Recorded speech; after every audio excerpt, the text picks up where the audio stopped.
It's week 14, day 96 of my full-time chronic pain rehabilitation journey. I'm Jason, and today we're going to talk about something you should do repeatedly.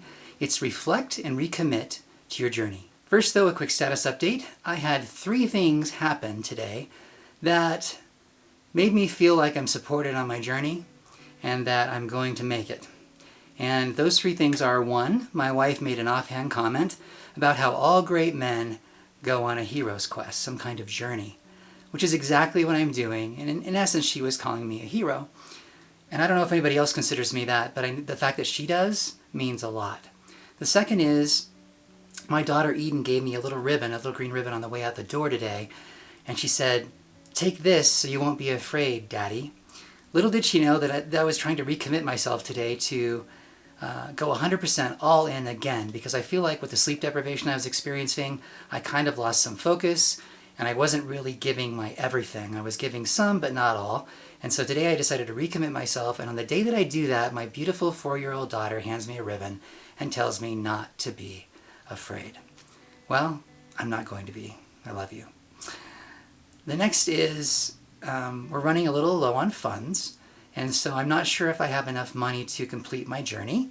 I have enough to get through the next 2 months, basically, till July, and then we're going to run out. And it just so happens in July we have a family vacation on my wife's side. And we decided that because of our shortage of funds, we're not going to go on that vacation. And we told the family, and all of the brothers and sisters on her side got together with their siblings and decided to help pay for it. And it made me cry. It made me cry then, it made me cry now. And I just feel love and support from them. And I'm grateful that they're helping me on my journey. I have some good news to report. So when I started my journey, a couple things I wanted to be able to do were squat and deadlift, because I feel like lifting weight is just something life requires of you, and being able to use your legs effectively to do it is an important skill. And so at some point I wanted to be able to squat and deadlift, but I don't think it's appropriate to use the bar unsupervised and just do it with the bar, because those 2 things can be dangerous and you can hurt yourself. Well, my trainer exposed me to 2 ways to do those exercises, 1 each. And the first for the squat is to use what's called a Smith squat rack. So basically it's a rack that has these vertical guides that keeps the bar from going off axis. So it basically just goes up and down, up and down. So you literally can't lose control of the bar.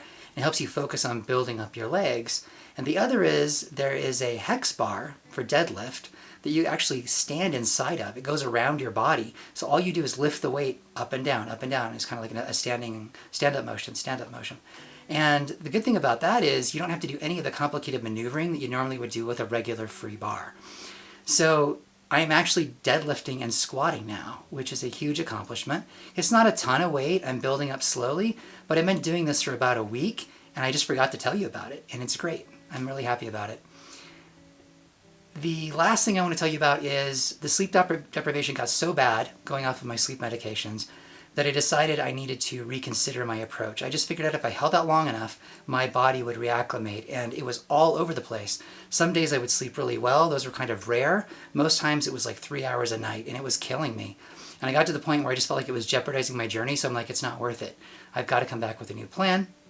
I'll discuss that new plan in a minute, but I am doing something a little different than before, and I did sleep relatively well last night. My Fitbit tells me I'm getting terrible sleep, though. I mean, it's like giving me a sleep score of 60, 65 or something. It's awful. And so I can just tell I'm not sleeping well, but I did sleep more hours last night than I have in a while. Today's tip is to multitask. I naturally started doing this in a couple of environments I want to tell you about to give you some examples of how you can actually become more efficient in your workout regimen. The first is I stretch in the dry sauna. The entire time I'm in the dry sauna for about 30 minutes, I'm literally stretching my muscles. So not only am I sweating and releasing toxins and all that, I'm actually stretching all that time. So it's a good use of time. The second is I meditate when I'm on the physical therapist table. There are 2 scenarios where they do this. They put me on a traction machine, I'm sitting there for 20 minutes, or they put dry needles in me and hook charges up to the dry needles, and basically it acts kind of like a TENS unit and just gives me a constant flow of energy into the needles. Anyway, there's nothing to do during these times, and so I meditate also during that time, or I'll sometimes listen to a YouTube content if I'm on my back doing the traction machine. But the point is I'm always doing something else when there's an idle moment, And that's how I stay 100% focused and dedicated to my journey. Today's topic is to reflect and recommit. I'm 3 months into my full-time chronic pain rehabilitation journey, plus a week or so. So I think it's long past time that I sit down and reflect on why I'm doing it, what my objectives are, and what the primary risks are to the journey. The why is I want to live a vibrant, meaningful life of service that requires energy and a basically functioning body. If I can get that, then I have the ability to make a positive impact in the world of some significance, I believe. That's what I'm going for. My objectives are, I have 2 at this point. They've changed. One is to normalize my sleep, which is why I have a new sleep plan. So basically I had 2 sleep medications. I got off one completely, and I tried to go off the second one, and it really caused problems. So I'm going to taper myself off the second. I'm back on it again. I'm tapering down much more slowly. So hopefully this time I can succeed in getting off of that second medication. The second objective I have is to restore mobility, which is why my physical therapist is now doing what he calls grade 4 posterior to anterior manipulations. Essentially, he is tweaking the heck out of my middle back, pushing on it very hard, short of a chiropractic move where it causes like a crack sensation. He's applying a lot of pressure, a lot of weight. Today he actually got up on the table to apply as much weight as he was applying. I am sore already, so I know I'm going to pay for this, but this is what needs to happen. That part of my back must move. And so that's one of the main goals I have. So we're doing it. It has to be done. The second thing we're doing on my back is to implement twisting. So I can't twist my spine hardly at all. And so I need to start getting back into it to be able to do a twisting motion. And so I've started doing some stretches related to twisting, and I'm just going to keep upping how much of those I do until I can get basically a full range of motion restored or as close to it as I can. So those are my objectives: normalize sleep, restore mobility. The primary risk at this point in my journey is new injury. I've had a couple of minor injuries or re-injuries that have occurred during this journey, which is, I guess, fine. I don't want any more of them. If I have more of them, it's going to get really hard to exercise, and so I have to avoid new injury at all costs, and a major new injury would be catastrophic. It would have been at any point during this journey. So I'm getting to the point now where I can lift a lot of weight, and what this means is that I'm going to be tempted to push myself possibly beyond my own boundaries. My goal here is to restore function, not to become a power lifter, not to enter a bodybuilding competition, but I'm tempted to push myself like I am doing one of those things, which I'm not. And so I'm going to strictly observe weightlifting rules. I will not add more than 10 pounds of weight per week to any exercise, and that's for major muscle groups like legs. I also will only increase the weight 5 pounds on minor muscle groups like arm muscles, maybe only 2.5 pounds depending. And then the other thing is I'm only going to add new exercises in a very gradual fashion. In essence, I'm being very systematic about what I do, because if I injure myself, I am going to have a real problem. And I don't want any more than I already have. That's what I came up with when I reflected on my journey. But now the most important part, after I've reflected, is to recommit to what I'm doing. At the height of the sleep deprivation, I started to regress and fall backwards. And this kind of makes sense because basically 95% of your brain is etched neural pathways. It's stuff you've already done, you're used to. It's kind of the autopilot mode for living.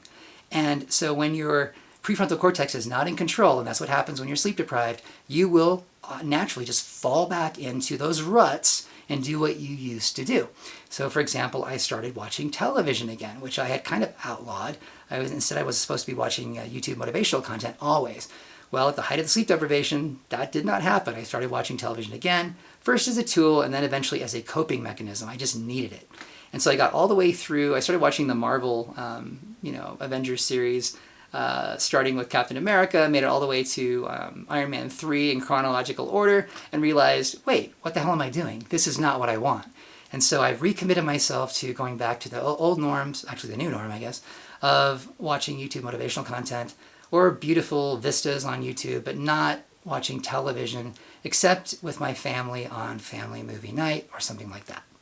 But the point is, I'm putting myself back in 100%. There is nothing I won't do.